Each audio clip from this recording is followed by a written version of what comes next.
it for the audio, or you can even watch back. Giving players all the props, or put them on blast. We don't give no hot takes, only talk facts. We're giving all our devotion, riding high on this wave of emotion. Going all out, yeah, cause this is our time. No, ain't no stopping us till we reach the finish line. All in, we came here to win. We're gonna give everything. S-I-C-K on the run. S-I-C-K, sick. On fire, we're ready to fight. We'll bring the house down tonight. S-I-C-K on the run. S-I-C-K, sick. Play it on the car ride, play it when you lounge. X and O, you know that we can hold it down. Shout out to my man Sammy, got it off the ground. And to all the listeners tuned in right now, got debates, analysis, and speculation. This is sports talk for the new generation. You know where to find us, got a reputation. Sick podcast, your #1 sports destination. Giving all our devotion, riding high on this wave of emotion. Going all out, yeah, cause this is our time. No, ain't no stopping us till we reach the finish line. All in, we came here to win. We're gonna give everything. S-I-C-K on the run. S-I-C-K, sick. On fire, we're ready to fight. We'll bring the house down tonight. S-I-C-K on the run. S-I-C-K, sick. S-I-C-K, it's the sickest podcast. Tune in for the audio, or you can even watch back. Giving players all the props, or put them on blast. We don't give no hot takes, only talk back. S-I-C-K, S-I-C-K, S-I-C-K, S-I-C-K, S-I-C-K, S-I-C-K, S-I-C-K. All in, we came here to win. We're gonna give everything. S-I-C-K on the run. S-I-C-K, sick. S-I-C-K, it's the sickest podcast. Tune in for the audio, or you can even watch back. Giving players all the props, or put them on blast. We don't give no hot takes, only talk facts. We're giving all our devotion, riding high on this wave of emotion. Going all out, yeah, cause this is our time.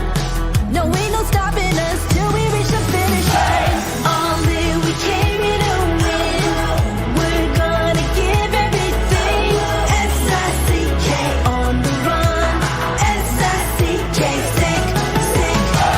On fire, we're ready to fight. We'll bring the house down tonight. S-I-C-K on the run. S-I-C-K, sick. Play it on the car ride, play it when you lounge.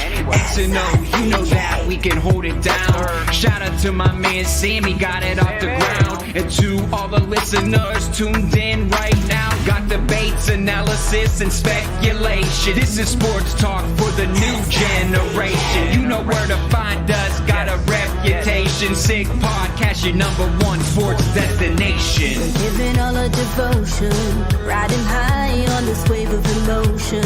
Going all out, yeah, cause this is our time. No, ain't no stopping us till we reach the finish line. All in, we came here to win.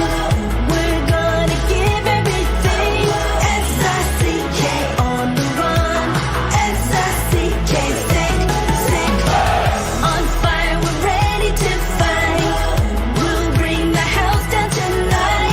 S-I-C-K on the run. S-I-C-K, sick.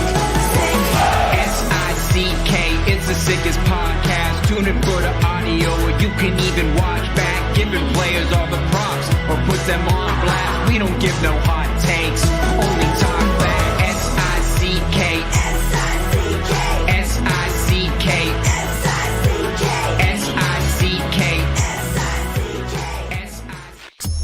Turn up your volume. Because you're about to listen to The Sick Podcast. The Eye Test with Pierre McGuire and Jimmy Murphy. The Stanley Cup winning Colorado Avalanche And after 22 years, Raymond Mark! The sickest NHL podcast. It's gonna be sick. And welcome to another edition of the Eye Test here on the Sick Podcast Network. And happy Frozen 4 Thursday, Frozen 4 weekend. We are excited about that. And that's why we are going to go immediately right now, because our man, Mike McMahon from College Hockey News and the College Hockey Insider, is pressed for time. He's got to get to the rink, and he is in St. Paul, Minnesota, joining us right now. Mike, how you doing, my friend? I'm very good. How about you guys? I'm great. What's the vibe like out there? It's really good. You know, as you would expect. This is kind of one of the best spots for it, for sure. And it's a little bit of a Boston flavor, which is a little bit different without any Minnesota teams here. But no, it's been good so far. That's great. Mike, we've been following you all along for a while now. And got to say, you are just killing it on the portal signings and who's going in, who's getting signed. Do you sleep at all, or I just want to know? Rarely. Lately, it feels like not so much. But no, it's been I was telling somebody the other day, Easter Sunday is when it opened, right? So we were out all day, and I came back and started our spreadsheet and started working it out. And I think I went to bed about 2 and woke up about 7:30, and there were like 18 more names to put in. So it was the first couple of days is when it gets flooded, of course, as you would expect. Pierre? Mike, who's won portal day so far? You know, that's a good question. I think there's been a couple of teams that have kind of reworked their rosters a little bit. Like I think UMass Lowell, you've seen them kind of rework their entire decor. I think they've committed 4 defensemen out of the portal. I think that was a lot of what they looked at last year, trying to get back to the way that they've played over the years. And then there's other teams that are trying to reload a little bit. I mean, you look at Minnesota, how can you not say that they haven't won just by getting arguably one of the best players in Matthew Wood, and in Denver, who's going to play today, has committed maybe one of the best defensemen in Eric Polkamp from Bemidji. So there's been a couple of teams that have been more maybe prominent in the way that they've done it by getting those high-end NHL picks. And then there's teams like Lowell that have kind of quietly rebuilt their decor. Yeah. And how about that Northeastern team? Yeah. Yeah, no, I like what they've done too. You know, I think they've again addressed some needs. I know they wanted to get deeper down the middle, and I think they've done that. So that was something I think that they've done as well. Mike, are you surprised at how many kids have actually gone in the portal? Yes and no. You know, I think the number last year was 297 total. This right now, I don't know. We're about 280 right now, 275, 280. With a long time to go before the window closes. I think, though, there's a couple of factors at play. Last year of the 5th year. So the last year where those guys have that COVID year to use, that's number one. It's also the first year of the unlimited transfer rule being in effect, where guys don't have to sit. It's not a one-time waiver anymore. Mm-hmm. Anyone can transfer at any time. So those two things converging at the same time, I think, have boosted it a little bit. And then the other thing, too, is, and I've said this, you know, I think people will look at it and go, "Oh, this is all these players, and how is this going to work?" And that's true. There's some players that go in the portal, and there's all different reasons why guys do it. I mean, sometimes you commit to a coach, the coach changes, things happen when you're at school. You know, you get there, you decide you don't like it. Regular students transfer all the time, and then there's also a segment of guys that get their aid pulled or get told they kind of get pushed in there, you know, by their team. So there's a lot of factors why it's grown to this point, and I get frustrated sometimes because I think the narrative gets turned into all these guys are just, you know, bolting on their teams. It's like, well, no, there's a million different reasons why guys do it. Well, I can speak to it from experience, and I agree with everything Mike just said, Jimmy. I mean, we went through this 2 weeks ago with my son, and the biggest thing for him is he went to prep school in Boston. He wanted to play in the Beanpot, and he loved everything about his experience at Colgate. And he just said, you know what, I'm going to bet on myself and see if there are any Boston schools that have interest in me. And I can tell you right now, and Mike probably is privy to this, he had 15 other opportunities around the country. And he was only leaving to come to Boston. But Mike's points are really relevant. And I think parents need to hear what he said, because that's an educated person speaking about what the portal is. And Mike can handle that really well. I'm impressed by that. Thank you. Thank you. Guys, I want to ask both of you. You could probably both answer this for me. How do you guys think this is affecting the draft stock of players? I'll let Mike go.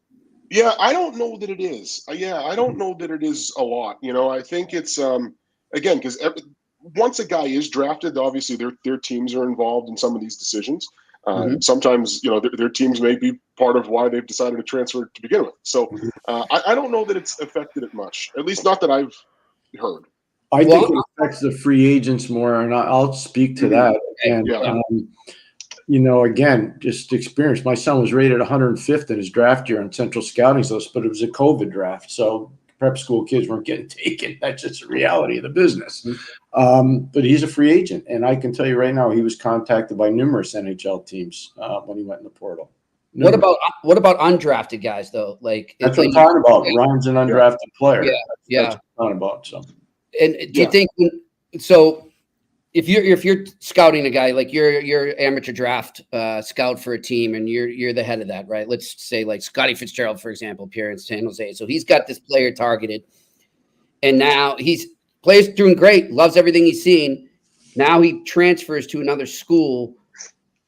Is that going to affect like just the way he fits in with that new team? Is that going to affect his stock with the team that's been eyeing him, so to speak? Do you know what I mean? Not if he plays well. If he plays doesn't matter. It doesn't it's matter. all up to him, eh? So it's up to the kid and how well he does. But and I don't know how Mike feels about this, but I think this is important from having evaluated players for a long time. If you pick a school, you better be darn sure that coach totally believes in you. Yeah, if you go to a place where they don't believe in you 100%, you could get sunk.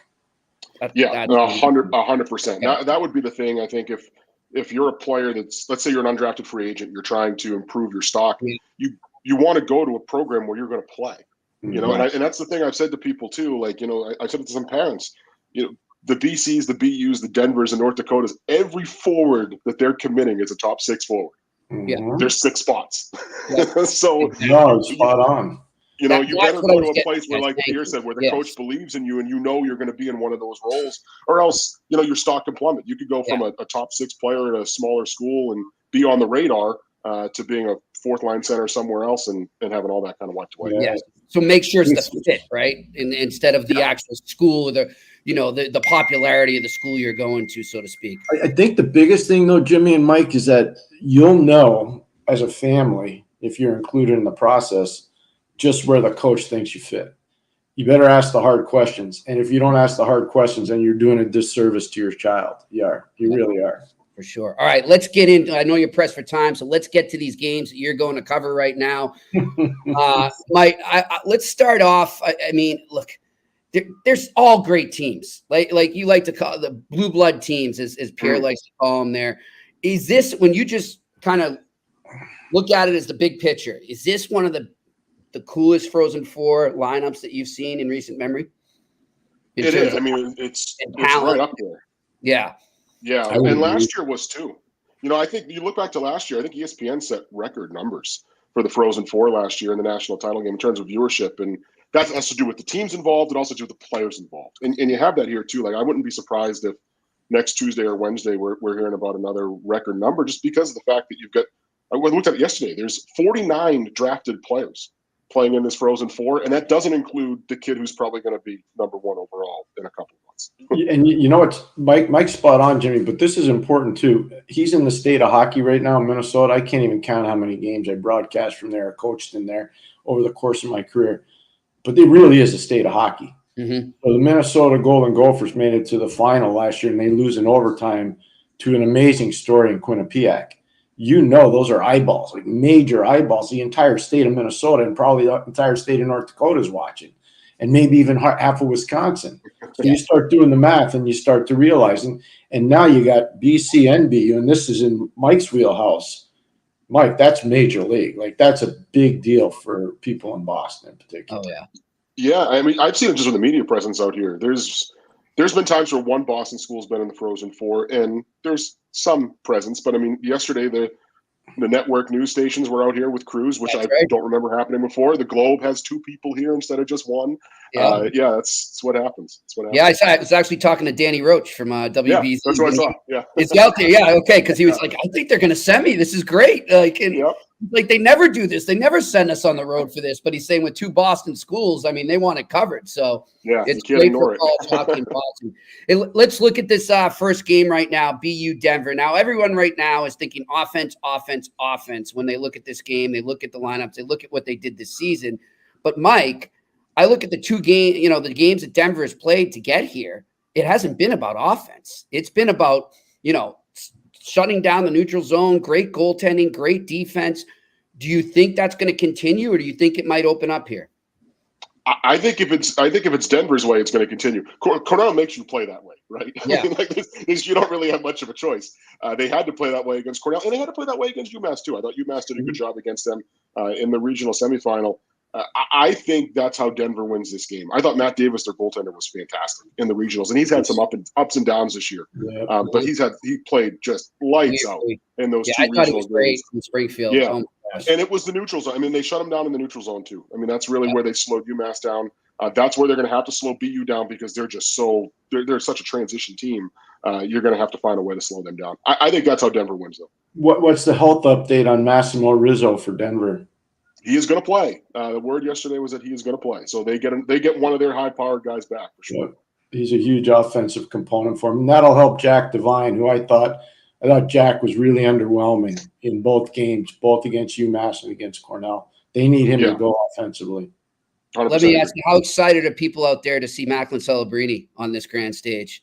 Yeah, there was some talk of that yesterday, I think, too, just because, again, state of hockey, they haven't really seen him this year. They've seen him on TV, but for the local element to be able to get eyes on him, I think there's some excitement there for sure.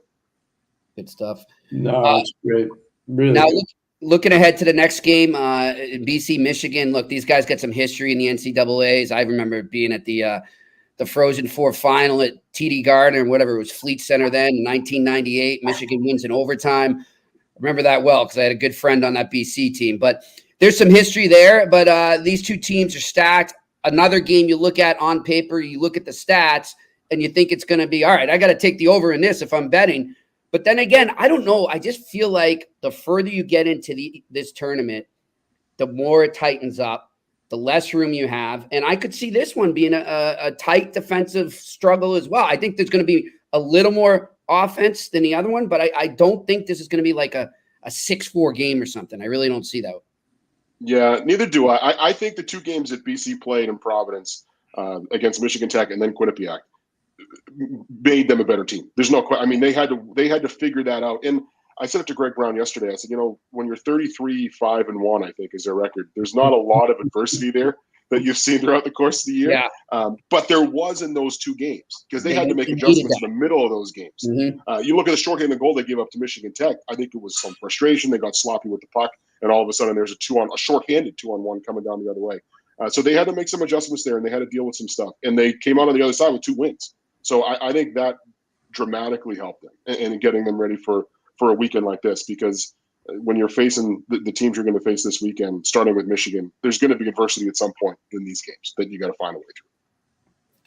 Pierre? Yeah, no, Michigan. The thing about Michigan is there's no Adam Fantilli. They got a lot of balance, but they don't have one guy that's like Fantilli, and they don't have one guy that's like Luke Hughes. Ethan Edwards is close, but he's no Luke Hughes.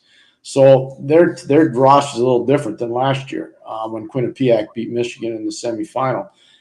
I'm going to be interested to see if Michigan's goaltending can hold up. Mm-hmm. He's a 25-year-old kid. He's a graduate student. He's done some really good things over the course of his college career at lower levels. I'm just going to see if that goaltending can hold up, Mike. That's my biggest concern for Michigan. Yeah, and I think on the other side, for my money, Jacob Fowler might be the best goalie in college hockey.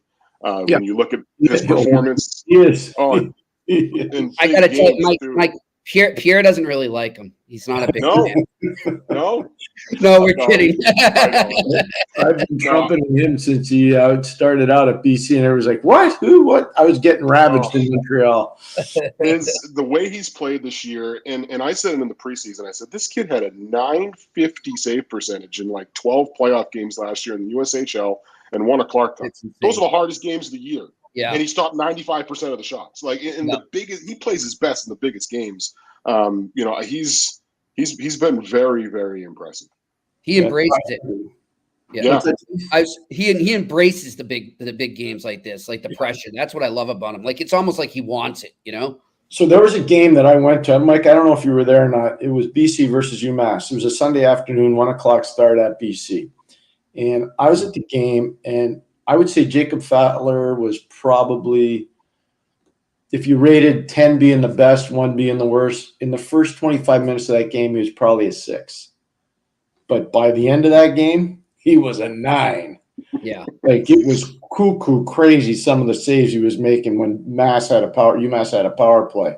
And that saved the game for them. They should have lost that game. The goalie saved their butt. I remember that. And that's kind of like what you were saying, Mike. Like, they haven't faced much adversity, but I'm glad you referenced that game, Pierre. I was going to go there too. It seems like when they get stuck in games like that, though, where it's a little back and forth, he seems to elevate. He's like, all right, I got to do a lot more work here than I usually do. Let's bring it on. So I love that about him. And as we always say, Michigan Tech game too.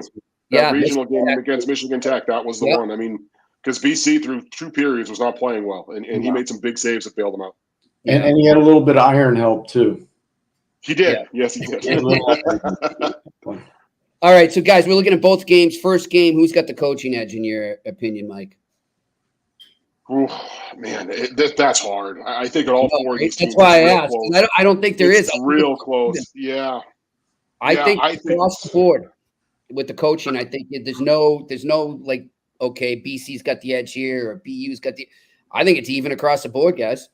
I'm going to say BU's got an edge against Michigan just because of NHL experience of Pandolfo. I think the NHL experience for Brown over Carl is minimalized because of Carl's World Junior experience. Mm-hmm. So I would say you're spot on in the first game. I'd say the Michigan game, Pandolfo's got a little edge, but not a lot. Just because he was also here last year. Well, I know people in college hockey don't want to hear this. Jay Pandolfo's won Stanley Cups as a player, and he coached in a Game 7 of a Stanley Cup final. And I coach college and I coach pro. You can't even equate the two. One's an apple and one's an orange. It ain't even close. Yeah. So, that's where I give him a bit of an edge, but not by a lot, just because of Carl's World Junior experience. Yeah, that's a good point. We know all this. I agree. Go ahead. Okay, so guys, we know all the star players. We know the players everyone's talking about, the drafted guys, but who are some unsung heroes maybe that you're looking at for either of these games right now, Mike? I'll start with Eamon Powell, defenseman for BC. Great choice. Everyone talks about how young they are, and they are, like, they're real young. But that decor is led by him. And, I talked to Fowler, yesterday. And he brought up that Michigan Tech game when things weren't really going their way. And they were, he said we had a TV timeout and guys were getting frustrated. And he's like, a lot of us, meaning the younger guys, were, sitting there going, what are we going to do here? It just like, it was a little wiry on the bench. And he said it was Powell that was the one that kind of got them all together. It was like, guys, we've been here before. Like, we'll be fine. We just got to get back to making simple plays. I know it's, we can't freewheel through the neutral zone the way that we usually do, but just get pucks behind, get pucks in the zone, and we'll get it going. And that's when they started to turn things around in the third period. So I go with him. And Pierre, you? Mike just stole my thunder. That's all right, though. I didn't know the story that he just told about the TV timeout. See, that's why we had Mike on. When you're around this all the time, you get in-depth information. That's a great story. If you're an NHL team, you're listening to that and going, I know he's a good player. Now I know he's got character and leadership qualities that I maybe didn't know before. So I love that. In terms of BU Michigan, I'm going to say Ryan Green. Ooh, nice. I think there's going to be so much focus on Celebrini. Michigan's going to try to break him in half. Yep. It's fine. That's all part of it. I think that's where Green just takes off. And Mike, who do you got in that one? I've had BC Denver as the final since the beginning, when I had the beginning of the bracket. So it's hard to change it now. I got to stick with it. All right. Well, I'm telling you, one guy I'm looking at BC that I think stepped up in the tournament and also in the hockey's Andre Gassou.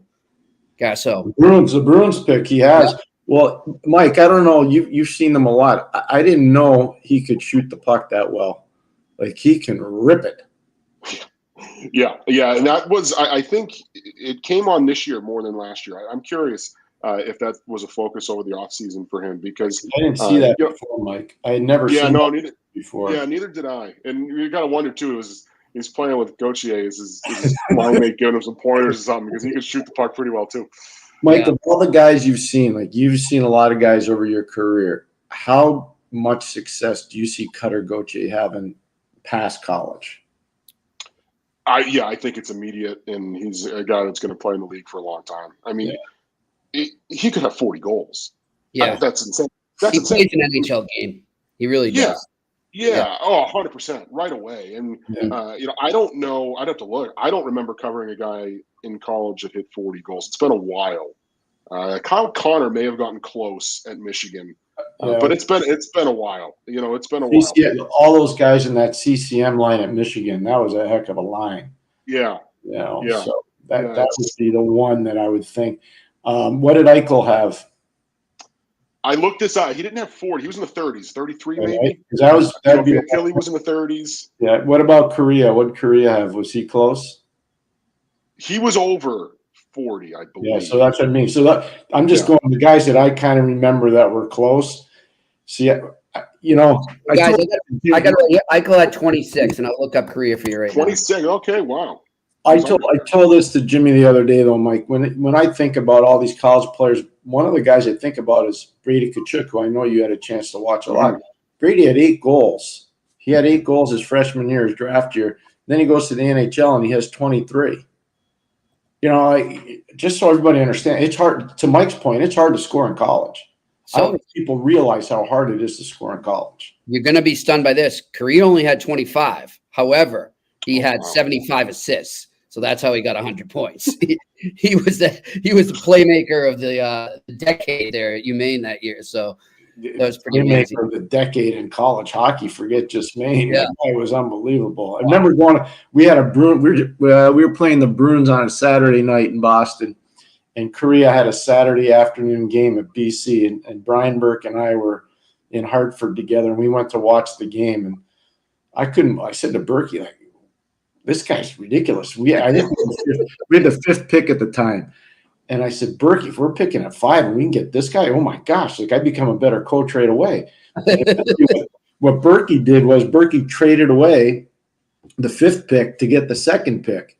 And we got a guy named Pronger who turned out to be pretty good too. Yes. Brian was so good at that. But Brian, and he, like I told Jimmy the other day, like, the 99 draft's the worst draft in NHL history. It ain't even close. It's the worst draft in NHL history. Berkey orchestrated a deal to get the 2nd and 3rd pick overall. He got the Sedins. It's pretty amazing. It's pretty amazing. Good stuff. All right, Mike. Well, listen, we know you're pressed for time. So you're sticking with your prediction there? Yeah, I think so. BC wins it? I've got BC over Denver. And look, for me, I think it comes down to a couple things. The top half of BC's lineup, I think, is the best top half in the tournament. I think they have the best goalie out of the 4 teams. Yep, they do. We agree. We agree as well. But you know what? They probably have the best quick strike offense too. I mean, what happens if Ryan Leonard goes off again? Like the guys, like what happens if he goes off? Yeah, this could turn. And the crazy thing is, it's like it could be anybody. Like he could have the worst night of his life, and Will Smith could still have 6 points. Like that's Yep. Mike, by the way, Gautier's on the 2nd line. I know you got to get going, but you're fascinating me with all this conversation. Of all the guys in Hockey East, was Ryan Leonard probably the most complete, physical, offensive guy this year? Yeah, no, I think so. The B side of his game, for example, is right there with the A side of his game. It's he's going to be one of those guys that I think is flying under the radar as far as guys who might be able to step in and play in the NHL right away. But he's built to do it. Like he's strong enough to do it. I think his physicality's there. I think he's going to be a guy that steps in early in his career. Won't spend much time in the American. No, I love it, Jimmy. Good stuff. He's coming on again. Gotta get you on next year. Some on-campus Fridays. We'll have Mike on. Oh, Mike is awesome. Mike, this is awesome. Thank you for all you do. Are you going to be at the draft? Probably not. No. Oh, okay, cool. Yeah, because we're probably going to be there. So, No, Well, anyhow, we'll You do so much for hockey and college hockey in particular, and those of us that care about it, we owe you a huge amount of gratitude. Thank you for your good work. It really means a lot. great work, I man. appreciate it. Thank you. All right, cheers. That's Mike McMahon joining us from College Hockey Now and the College Hockey Insider. Yeah, he's a busy man. He's gonna next week he's going to be catching up on some sleep for sure. But he lives in the rinks, Jimmy. Yeah, that's how you get good at this. Yep. You know, he studies numbers and he does break them, but he's in the rinks. He's on the phone talking to guys. He's always plugged in. I'm so glad you got Mike on, Jimmy. He's really, really good at his job. Like you said, he's a great ambassador for the sport. College hockey needs more of that right now, you know. And I think we're seeing it, Pierre. I think in the last couple of years, it's really, especially with the way they're producing so many NHL draft picks, I think that the sport itself is really starting to cement itself in terms of, you know, you look at other college sports, whether it be basketball, football, everyone talks about that, but people are talking about college hockey these days, and I love to see it. Hard not to, and you got guys like Will Smith, Ryan Leonard, Cutter Gauthier, you know, the Boom brothers out in Denver, Massimo Rizzo. I mean, you know, you look at Michigan, and do they have the superstar guys? No. Do they have a lot of good players? Like Gavin Brindley's going to play in the NHL. He's a really good player. You know, Ethan Edwards going to play in the NHL. He's a really good player. They got guys that are going to play. Mm-hmm. Mazur's going to play for Chicago. Like, they got guys that are going to play in the league, but they're not Fantilli. No. You know, Fantilli's just a freak. He's a physical, athletic freak. Yeah. We say that in reverence, not in a bad way, obviously. And you look at BU. Macklin Celebrini is, you know, a quicker version of Jonathan Tage with maybe a better shooting ability than Jonathan at the same age. And, you know how much I saw Jonathan before he got to the University of North Dakota and after he was at the University of North Dakota. And I can just tell you, I think Taves is one of the top 100 players of all time. Yeah. I do. And for me to bring Celebrini into that's a lot. Speaking of this, I'm just seeing of great college hockey players and players from those two teams, Boston College and Michigan, that are playing today, Pierre. Let's see. Johnny Gaudreau and Zach Rowensky are headed to the Worlds playing for Team USA. So that's starting to pick up. We're going to start to see. Michigan and BC, good stuff. Yep. And Zach was an amazing college hockey player. Exactly. I'll tell you. And the thing that was overpowering about him, and you can go watch tapes of it, I've never seen a defenseman at that age, including Leach, by the way, who I think is the best college defenseman of all time. I do. I think Brian Leach is the best college defenseman of all time. And I'm no disrespect to Chelios, who was great, Driver. What about that guy that went to my school? Kemtar? He's good. I want him to get to where Leach was. Okay. He's got a ways to go. Anyways, here's what I would tell you. I'm just being totally frank with you. These guys that are so good, none of them could shoot the puck like Werenski at the same age. I'm just telling you, Jimmy. Zach Werenski's shot was cuckoo at that age. How well he could release the puck. And now it's carried over to the NHL. I mean, that's his calling card. He's big, he can skate, but could he ever rip it? Yeah, good stuff. And Pierre, you know what? Speaking of great players and Hobie Baker Award winners, the Hobie Baker Award will be awarded, I believe, tonight, right? Is it tonight or tomorrow on the off day? I don't know. I'm checking it right now for you. Yeah, check for me. Mike, no, you know what? It's probably tomorrow because that's an off day. I think it's the off day just so that they have their own day to really talk about it. But we'll see. I will pull that up for you right now. Yes, you're correct. Tomorrow night. Yeah. It just makes sense. And it's Jackson Blake, who, by the way, just signed with Carolina. Yeah. Out of North Dakota. Macklin Celebrini, of course, and Carter Gauthier. That's a tough one to pick. It's a real tough one. I'm going to just say Gauthier. I'm going to just say Celebrini. You're going to go Celebrini? Yeah, it's hard not to go with Celebrini. It really is. Man. I mean, he's 17 years old. It's crazy. It's amazing. It's amazing. For those of our listeners in Europe and north of the border, especially north of the border, I get how good Major Junior is. Trust me, I've been in a lot of major junior rinks, and I was part of drafting a lot of major junior players. So I really respect what they do. To be a 17-year-old player and play in a league where you've got some 24 and 25-year-old men and dominate them, that's unbelievable. Yeah. Yeah, it's amazing. Unbelievable. I And go watch him play, and I marvel every time I watch him. And there's some games where he doesn't play well. Yeah. But he's still really good. You can see it. And I like what you said there, Pierre, earlier, and you said, I'm not trying to be barbaric, but they're, every team now is trying to break him down physically and really get to him, right? And he's still doing it. Like it's like we're this deep into the season and he's still avoiding that. And that's what's amazing to me. I went to a Northeastern BU game right after the World Junior. I brought my wife with me. We had really good. I remember when you guys went. Yeah. We went there to the game, and we had a blast watching. It was a really good hockey game. They did everything in their power, Northeastern, to break that kid in half. They did everything. And eventually he had a beautiful one-timer and a power play. But this, like, if I were to say 5's the highest, 1's the lowest, he probably was at 3 in that game. Like, he wasn't elite, he was good. Yeah. And then the next game I saw him play, I was like, holy mackerel, is this guy good? Like, he's so good. Great stuff. So, yeah, I mean, you're probably right. He probably winds up getting it there. We'll see. As for the Frozen Four, I'm going BC over BU in the final. I'm going to go BC as well. All right, there we go. Pierre, let's switch to the NHL right now here in the final half hour because there are some big games tonight. I'll ask you right off the bat, and I have a feeling I know your answer. Which game are you honing in on? I'm going to watch the Detroit Red Wings and the Pittsburgh Penguins. And I'm also going to sneak a little bit of Washington at Buffalo. And I know people say, Washington and Buffalo. Well, after what Washington did in Detroit the other night, I have to watch Washington Buffalo. Exactly. So those are going to be the two. Plus, I'm obviously going to be watching the late game, BU and Michigan. Yeah, and there's also a little 8 o'clock game squeezed in, Pierre, that we might want to keep an eye on as well. And that's the Jets at the Stars.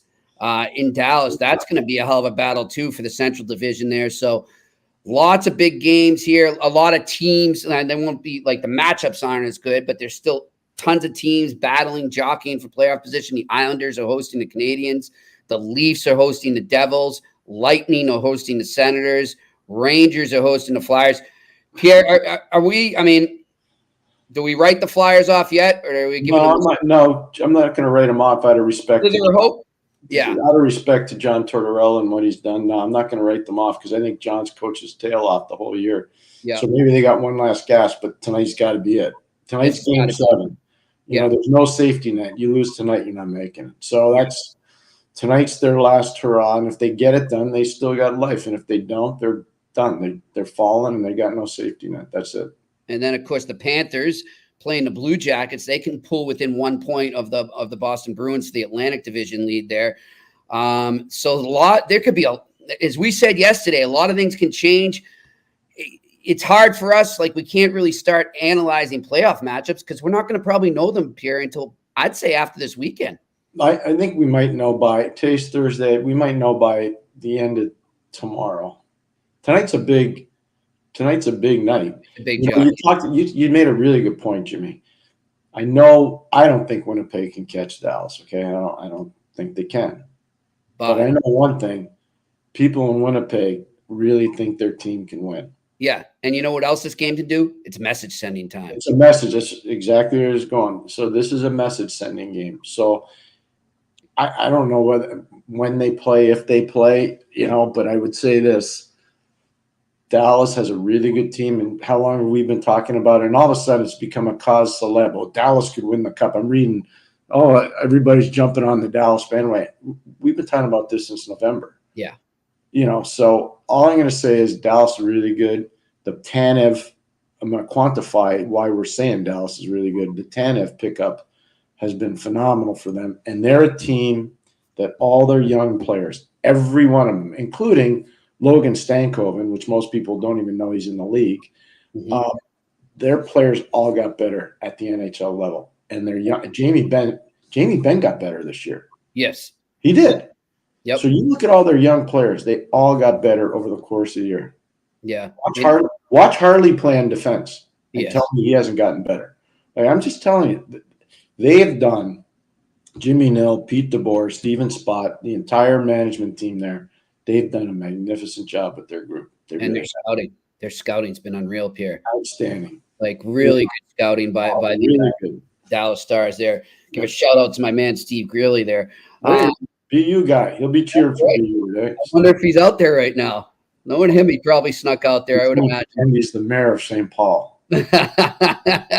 Grills, if you're watching, enjoy yourself if you're there. And either way, enjoy the game tonight. All right, listen, let's open it up to questions right now. I see some lineup. Not too many, but we'll get them going here. What do we got? Joe Marquet says, if we get a BC versus BU final, who does Kent Hughes root for? BU, that he has Hudson ASAP, or BC for Fowler's development? Cheering for his son. Come on. Yeah, he's cheering for his son. Cheering for his son. He's going to say that. Like, hello. He has two sons. Well, two boys. One left Northeastern to go to Ohio State. One left Northeastern to go to BU, and he's cheering for his son at BU. Yes. He's a second-round pick of the LA Kings, so he's cheering for his son. Yeah. By the way, Pierre, Laval, I haven't been paying attention. They're in trouble. They're in trouble. They got a chance, though, right? They do, but they're in trouble. Ottawa winning in Toronto yesterday was not good for Laval. Laval's got it. They're in Cleveland for 2. Okay. And so they have no wiggle room. 0. So if they don't make it, does that affect any of these guys? They're going to be out. They won't have anywhere to play. That's what I'm Because saying. NHL season is going to be done too. So the only way they'd have some place to play is if BU lost tonight. And if they were trying to sign Tuck, and if they were trying to sign, Hudson, if they were trying to sign those two guys, they could either come to Montreal where they have games left, or they could go to Cleveland right away and play there. So that would be interesting, because I think it's important for Laval to make it for Montreal's development, but they're teetering, Jimmy. They're right on the cusp. Yeah, it's going to be interesting. Even Utica's still alive. Kevin Denise kept that team alive. I don't know how they're still alive in the playoff hunt, but they're still in it, but not by much. They have they can't lose any points. So the last 3 or 4, it's going to be tough. It's Utica, it's Laval, it's Belleville, and Toronto hasn't really been breaking the balls in, but they've got more than enough. I think they got a little bit of a cushion where they're going to be okay. All right, we'll keep an eye on that for sure. All right, next question. A to Z me. Arizona on the ice is starting to show flashes of real promise. Do you guys think hockey in Arizona is safe, or is going to be an endless series of headaches? Let's start with the on ice thing, because I'm glad he said that. And look, we're going to have Craig Morgan on tomorrow. He's probably the most veteran Coyotes reporter going right now. He does a great job. He's got his own site right now. He's joining us tomorrow to talk about the Coyotes and, yes, the off ice issues. But I'm glad they brought up the on ice stuff, because he's absolutely right. They are going in the right direction on ice. Where that ice is a whole other topic. But I think Armstrong and his crew there in Arizona, they deserve a ton of credit. It's nice to see an Arizona scout named Larry Plow a couple of weeks back in Springfield. But no, I'm glad you brought that up. As for the off ice stuff, it doesn't look good, Pierre. I mean, I think that's all we can say. Nothing's definitive yet, but it's not good. How many weeks ago did we talk about this? Oh, months. Yeah, okay, so that's all I go. If you want, you can go back and check out what we said. I'm not saying anything more about it. So let's table that for tomorrow, because we definitely will address all that stuff with Craig Morgan. I think more stuff is going to come out today. It's an ongoing fluid situation. So what's really important here, Jimmy, and you're my partner, and you know what I think of you. What's really important here, more important to be right on this than to be first. You got a lot of guys that want to try to be first. Yep. They're throwing a lot of stuff out there. Really important to be right. Be right on this. Pierre, don't be first. And one thing I think is important as well, and I agree with you 100% on that, but another thing is, and I just want to put this out there, can we just end the narrative that it's not a good hockey market and that people don't care about hockey? That's not true. Where's Austin Matthews from, by the way, folks? Not true. Where's Matthew Nyes from? Where's Matthew Nyes from? I mean, right? This is ridiculous. Where's Josh Doan from? This is outrageous. So I'm going to tell you right now, it's a great hockey market. Yeah. It And I is. feel really bad for what those fans are going through right now and those players. I've been to college games at Arizona State, and everybody mocks their building. Their building is beautiful. The Beautiful. Mullet Center is beautiful. It's just not an NHL building. That's all. It doesn't mean it's not a great We building. get 6,000 people a night for college hockey. Do you know how many colleges in the United States would like to get 6,000 people per game? Thank you. They would love to get 6,000 people per game. They'd be raking in money, but they do it at Arizona State. I have total respect for that hockey market. I used to go out there when they used to play what was called the US Air Arena. That wasn't a good building for hockey because at one end of the ice, you couldn't see from the blue line back to the goal. It was just too hard. It was really obstructed view seating because it was built for basketball, not for hockey. But I would just say if they could ever get a building built in the Scottsdale area, Jimmy, they'd be doing what Vegas does. They would. They would be doing what Vegas does. It's an amazing market for hockey. It really is. And I'll say this, Pierre, I can't believe it's now 6 years, but from 2017 to 2019, I was covering the USPHL. I was doing part-time work for their website. So I would cover a lot of those tournaments, scout a lot of those players, write on them. And I was amazed each year, more and more, I was seeing players on the rosters from Arizona.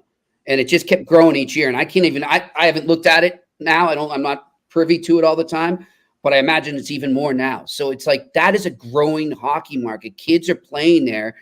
And so when we sit there and, they're getting trashed left and right, like, oh, they don't deserve a hockey time. No. Bullets. They deserve a hockey team. And even if they move, they'll get one again. If they didn't deserve it, I'd be the first guy to say, get them out. They can't, but they can. They just have to get a building in the right place. And that's not a knock on. By the way, the building in Glendale was nice. Yeah. It's not, it was nice. It is nice. The difference is the football stadium's right next door to the hockey rink there. The problem is you only have to go to 8 games a year in football. You got to go to 42 in hockey. And when the football games are on, more times than not, they're on Sunday. Yeah. Well, there's not the same traffic. I've been there. The traffic to get out to the rink at night from downtown Phoenix to Glendale, it should take you 15, 20 minutes. It takes you almost an hour. Oh my gosh. It's so not is it like going from downtown Ottawa to Canada? Yeah, and in fact, that's brutal. I think Ottawa's easier because the population isn't as big. Okay. It's just, you know what I mean? So yeah, good point. Yeah. Good point. All right, let's go to the next question. Mike, prediction for today's Frozen 4 semifinal. Well, I just said I got BC and BU. I have BC and BU. All right, there we go. Unanimous. All right, let's go. Mandan, does Oliver Kapanen come to the AHL next year? Also, do the Habs draft Koivu with second, Colorado or third pick? No idea. Not sure yet. No idea. We'll start talking about the draft not too far down the road, but right now. Yeah, ask us that in a few weeks. By the way, too, and we apologize, Pierre and I, when we can't answer some of these prospect questions, but we feel, as we said before, that we want to give you answers that are factual and done with research, and we're not just throwing stuff at the wall and hoping that it sticks. Like, we want to give you the right answers. So check back with us. Write down those questions so you have them in another show to ask in a few weeks, and we will get those done for you. Way to go, Jimmy. Way to go. Really Next good. question. Samuel Mattei, about expansion on the AHL side, is the number one deciding factor now for picking a location, the geographic proximity to the NHL club, or is it picking a good market? Coachella Valley is a prime example of that. Pierre, I'll let you take it. So first of all, Coachella Valley is a home run. Great question. It's a very good question. It's a home run, and where Seattle is, it's easy access out of Palm Springs right into Seattle. It's easy. I've talked to people involved with both Seattle and Coachella Valley. So yes, that's part of it. But I'll use Winnipeg as an example, and I'll use Ottawa as an example. Biggest problem for those Canadian marketplace teams, and Calgary's another one. They have their franchises in Canada. The reason why they have them in Canada is because of the Canadian dollar. And if you study it at all, the Canadian dollar got massacred today. So I remember once being on a road trip with Ottawa. The Canadian dollar went down 1 penny over a 2-week trip. It ended up adding $250,000, Jimmy, to our travel budget for that trip. Wow. 1 penny. So that's a big thing for the Canadian-based teams. I'd say most teams, not all, but most teams would like to have an American Hockey League team that's within 2 to 3 hour travel of wherever their big team is. I think most teams would like to have that. By the way, speaking of, I got to get to Laval sometime. That rink looks so great. I haven't been there yet. There's an example. They've got 10,000 people a night going in there. So they are making money, they're support. But Montreal is Montreal. Right. Laval and Boisbriand, where it is, that's a big suburb of Montreal. Now, when I was a kid growing up there was one big thing there. And you know what it was, Jimmy? There was a GM plant in Sainte-Thérèse, Quebec. That was the biggest employer there. And that doesn't exist anymore. It's a shopping mall now. But for a long time, when I was a kid, that was a huge GM plant, and that disappeared. And so all the people started moving out there. And then the plant went away, and then more factories started coming in, and people continue to move there. And now it's a big area. It's a huge area. Oh, yeah. I remember when I was living in Montreal 10 years ago, a lot of people I knew from the West Island were moving out to Laval. Because you could get it a little cheaper than you could downtown Montreal, obviously. That's exactly right. You're spot on. Same things happen in Boston. All right, next question.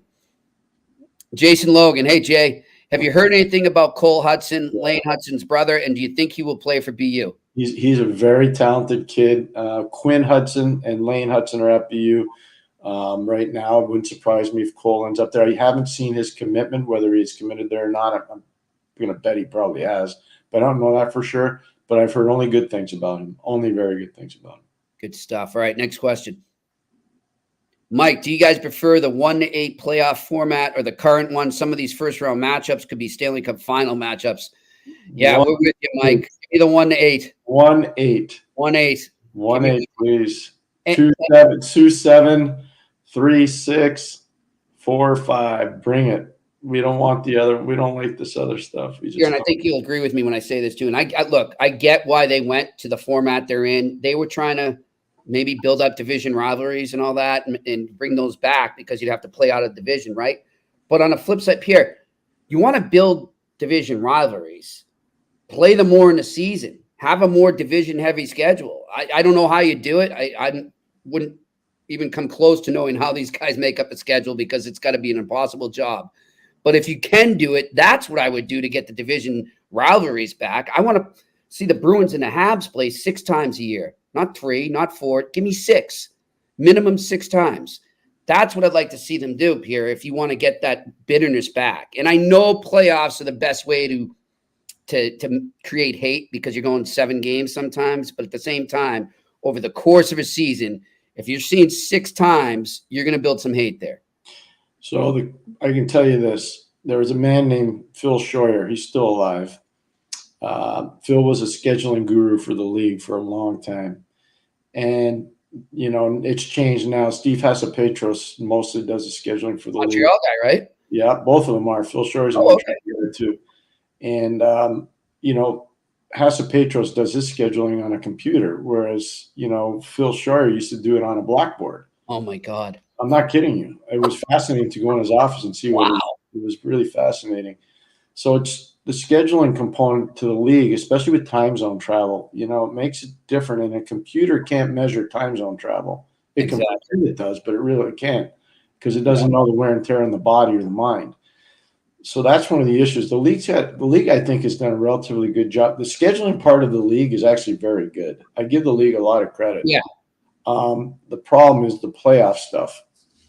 And so I'm a 1-8 person. I have been. I think division rivalries are overrated. I think the biggest thing you need to have are playoff. That's what lead to rivalry.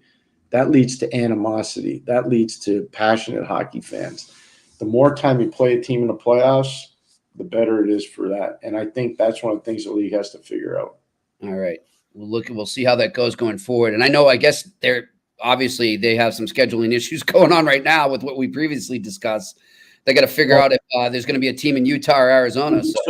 But I will say, Jimmy, that's not going to be hard. And no. The reason why they're already doing 2 separate ones. Yeah, it's just the same time zone. And you don't have to worry about building problems because the people that and I stress, this is really important just so nobody misreports this. Mm-hmm. If Arizona moves to Utah, if they do, the people that run the building and own the basketball team would also own the hockey team. Okay. So that you're not going to have a conflict. They're going to be very accommodating They're to going the to accommodate, and that's why this is getting out there now. That's why it's a good fit. Yes. Gotcha. Good call. All right. Next question, if we got one. Mike got the eye test on at work. Would love your opinion on an NHL team in Salt Lake. As we're saying, we're going to talk more about that today, but like Pierre just said, there is a good fit there. I don't know much about Salt Lake City. So I was there for the Olympics in 2002. I used to fly through there a lot because I'm a big Delta guy. So I used to take Delta Airlines. I used to have the connections from Minneapolis, Detroit, or Salt Lake. So I used to spend a lot of time there. I'm just trying to think. I think Salt Lake could be a good market. The first couple of years, I think the novelty would be great. The team has to win, though. Yeah. If the team doesn't win, I could see something similar to Atlanta. Okay. And Atlanta didn't win, and now Atlanta's in Winnipeg. Yeah. So the team, I'd say it'd get a 2-year grace period. And then if the team wasn't winning by then, I think they'd have a problem. All right. I think we got a couple more questions actually lined up here. Let's take some. Samuel Matei, I believe the 2006 Carolina and Edmonton didn't play each other in the regular season, and the same thing with Anaheim and Ottawa. Do you like that it added a level of uncertainty to those finals? No, because the TV ratings stunk. I was doing those for NBC. And so Carolina, Ottawa never resonated. That was our first Stanley Cup final on NBC. And the good thing, it went 7 games. So we were able. It was a great series, though. It was a great series. Oh. They were able to recoup a lot of money because the Mendoza line is a 5-game series. So they got to 7. So that was good for NBC. Yep. The next year was a 5-game series, Ottawa versus Anaheim. And if they played each other today, it would be a terrible rating as well. Yeah. Oh, it would be that final. So marketplace matters. I don't care whether they played each other or not during the regular season. It had nothing to do with it. The biggest storyline in 2007 when Anaheim won was Timo Solani and J.S. McGuire. It was a huge storyline. And obviously Brian Burke was a general manager, and Randy Carlyle was a coach. And they were 2 really big personalities, so they mattered. And in the 2006 final, I think the biggest thing in that whole thing was Cam Ward. Yeah. Because if you remember, Cam Ward, when the Canadians and Carolina started the playoffs, Cam Ward was sitting on the bench, man. Yeah, Martin Gerber was the starter, right? Martin Gerber was the goalie. So that changed that. Cam Ward changed the thing. And obviously, Brindamore being the captain, winning a Game 7 on home. I think that Game 7 win really helped cement the Carolina Hurricane legacy. Oh, for sure. That I think they were seen as carpetbaggers coming down from Hartford, playing in Greensboro. Never really. I know they went to the final in 2002. They lost to Scotty Bowman's team. Yeah. Paul Maurice was the coach. I know that. But it never really caught on. Do you know what I mean? Basketball was king. You got Duke, you got UNC, you got North Carolina State, and you got Wake Forest. Not going to dish on the Demon Deacons. They got a big following too. So basketball was, but then when they won in 2006, that cemented everything. Oh, it was huge. It was huge. I'll tell you this too, Pierre. That Game 6 in Edmonton. Now you were there in person, so I want your take on it. But I'm just saying, from watching from TV, I could feel that place vibrating from TV. It sounded so loud in that Game 6. I mean, that was amazing. Fernando Pisani. I was just gonna bring that up. I was gonna ask the listeners if they remember the name. So there was no inside the glass position in Edmonton, but I stood right next to the Edmonton bench. And I would agree with what you just said. There were moments in that Game 6 where you could feel the floor shaking God, it was so at ice level in Northlands. And I had coached a bunch of games in Northlands, and I had broadcast so many in Northlands. And I don't ever remember it ever being as loud as what it was in Game 6. And you know, they had won a lot of cups there. Yep. You know, with Wayne and with Mark Messier and Yari Fury, and they'd won a lot of cups with Grant Fuhr, our friend Grant Fuhr. They were a great Cinderella team. They really were. Because that's probably Craig McTavish was coaching.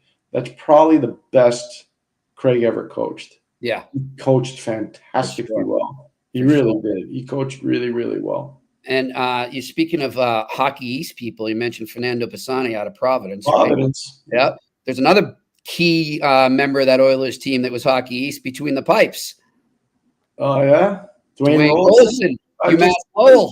Don't worry. I was going to see if you remember Dwayne Rolston. Yeah. Don't worry.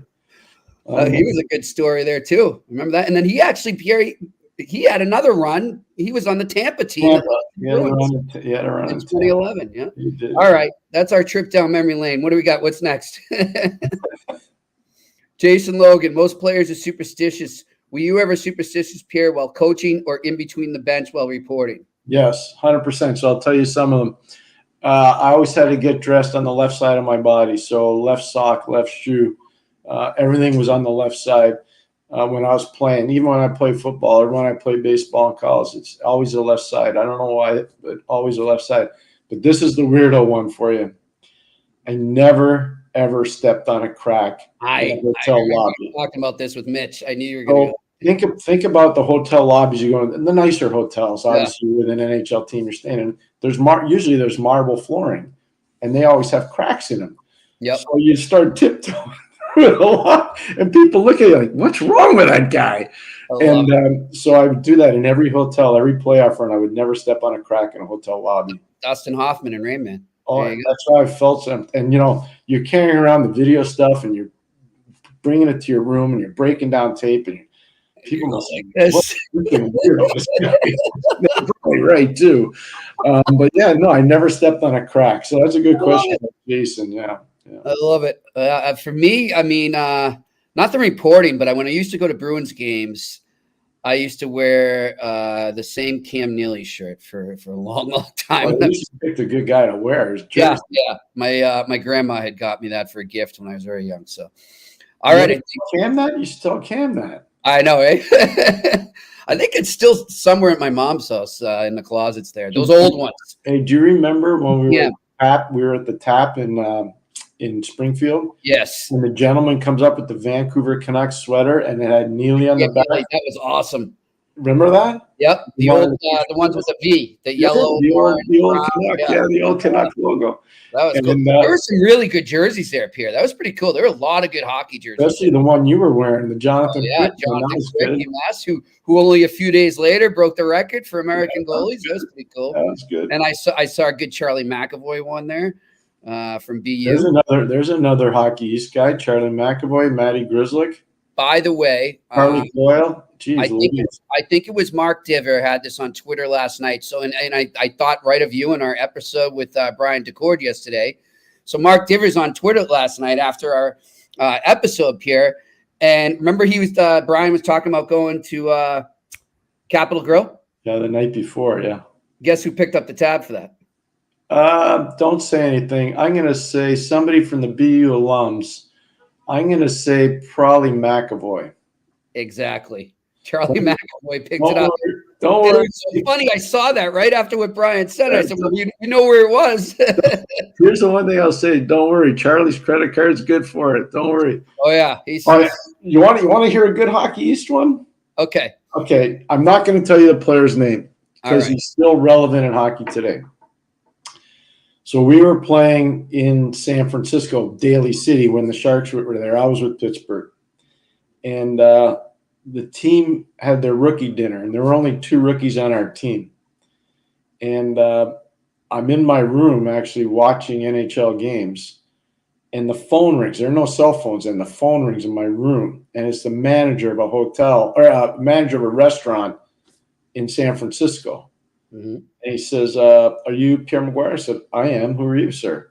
He goes, I'm the manager of X, Y, and Z restaurant. I won't even tell you the restaurant. It's still there. Yep. And it's a really good restaurant. Go ahead. Well, he says, the players are having a problem paying the bill. I said, really? Why is that? He goes, here, I'll let you talk to one of the players. So the player comes on. He says, Coach, I'm really sorry. My credit card only has $1,000 limit, and the dinner is $14,000. So he's a rookie, and the players are just torpedoed. There are only 2 rookies, remember? Oh, my God. So I said, all right, put the manager back on. And just so you know, this is coming out of your signing bonus check. They're taking it right out. I told the kid that. So I take the phone. It's the manager, and I said, "Sir, I'm going to give you my credit card, the team card. Mhm. It'll be good." And I said, "Is tip already in there?" And he goes, "Yeah, the tip's already in." I said, "Okay, perfect." So I gave him the card, and the next day the kid was so embarrassed. I said, "Don't. This happens to every rookie in the league. Like, don't be embarrassed. These guys did this for a reason. They want you to know they're in charge, and you're still a kid, and you need to learn." So he learned, and it did come out of his signing bonus. Oh my gosh. We took it out of his signing Oh bonus. boy. Poor guy. Oh, well. Well, I'm sure he turned out to make some money down the road. No, he did. Don't worry. He did very well. Very well, I bet. He did very well. Don't worry. Did they ever do that for the coaches, Pierre? Like rookie coaches? No, no, but I wouldn't say dinner. I'd say they're nights of There's some drinking. Yeah, okay. Nights of drinking that Gotcha. you take the bill. They christen you. That's the appropriate word. They There you christen you. That's There the you appropriate word. Christen is Yeah, the good on Charlie McAvoy to get that tab for BU, and we I wish bet them luck. You know what? He should go to Grizzly and ask for some money. And Coyle, all three of them are BU guys. Right? He should have went to that. You should have gone to both of them and said, "Hey, we could do a solid for Coach Pandolfo. We could do him a solid." No, I hope they went to the St. Paul Grill last night. Yeah.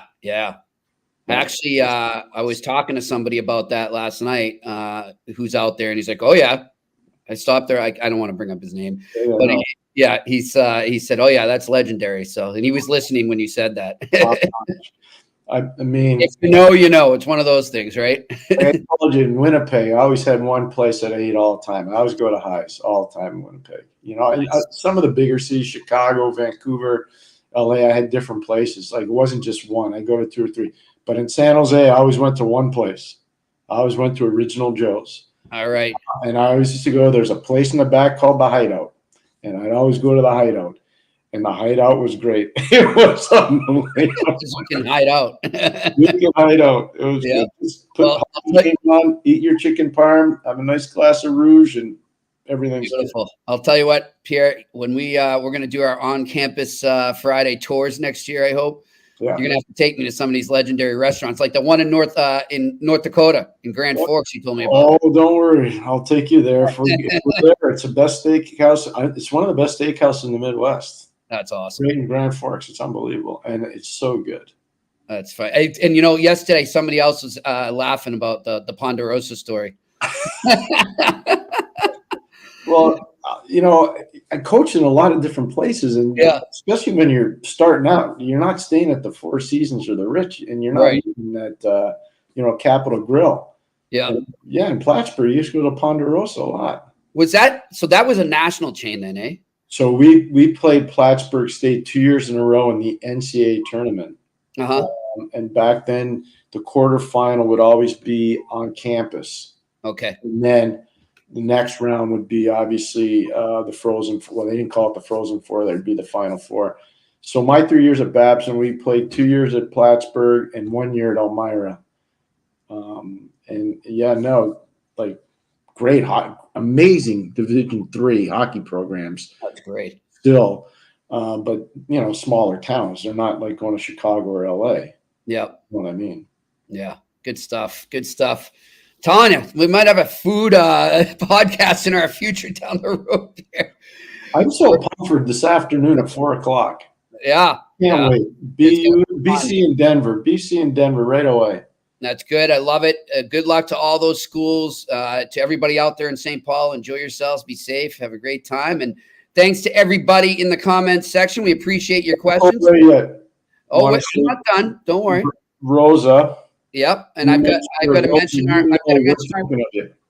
mention our sponsors as well. Yep. We'll start you off with, again, we're psyched to tell everybody, in case you missed it yesterday, we are going to be working now with TCS Transport out of Montreal. Really excited to have Michael Maslin and his crew on board for the eye test here going forward. Also, of course, we're talking about food now. It's it's no Capital Grill, but if you're stuck home or you're going to be home watching these games and you don't have time to go out and get takeout anywhere or make a meal, you want to go to Factor. Let's pull that right up right now.